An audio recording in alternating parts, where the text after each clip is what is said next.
Всички тук сме се събрали за един човек, предполагам. Един творец, който губи контрол, когато излезе на сцената.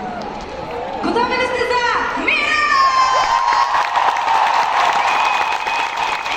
Не ви чувам, готови ли сте? По-скоро може би среща, за мен. Не ви чувам за Мира, готови ли сте? Благодаря ви, за мен беше чест да съм тук. Пожелавам ви, не пожелавам, аз съм сигурна, ще изживеете един страхотен момент и ще го помните за винаги. Благодаря ви, забавлявайте се!